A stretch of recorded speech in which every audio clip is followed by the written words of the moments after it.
Bonjour, je suis Naï Mariam Fall, associée directrice du cabinet GNG Professional Service. Bienvenue dans cette nouvelle édition de notre rubrique Gunge ak Gindi by GNG. Alors, aujourd'hui, nous nous appesantissons sur un élément clé de l'entreprise auquel vous devrez faire face dès après la création. Il s'agit de ce qu'on appelle communément le NINEA. Le NINEA, qu'est-ce que c'est? À quoi ça sert? Et comment est-ce que c'est utilisé, notamment dans vos relations avec la fiscalité locale?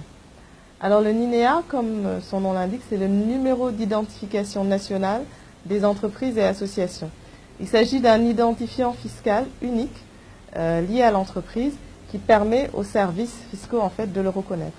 Il vous est attribué lors de la création de l'entreprise et il doit être d'ailleurs confirmé une fois que cette entreprise est créée auprès des services fiscaux. Comment est-il confirmé?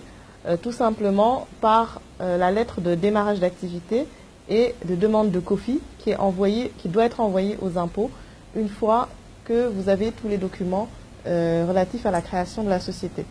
Une fois que vous envoyez ce courrier, le NINEA est donc confirmé et il y a une attribution de COFI, de ce qu'on appelle le COFI, le code fiscal, qui suit le NINEA.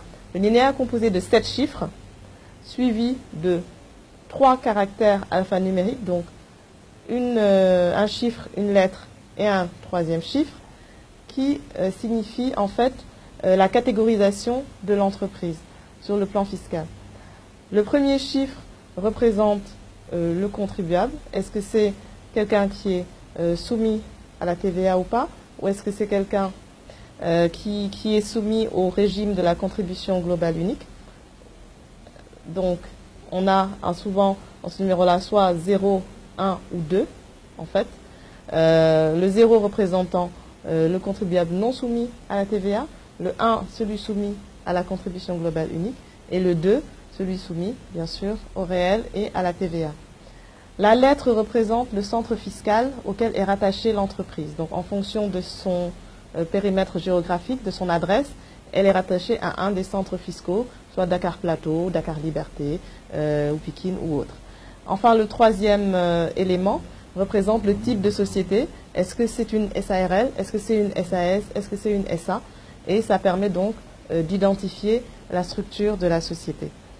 Alors, ce NINEA est extrêmement important puisqu'il vous permet, en figurant sur vos factures ou sur les factures de vos fournisseurs, de pouvoir déclarer votre TVA, puis de la déduire, surtout quand vous travaillez avec des fournisseurs qui sont formels.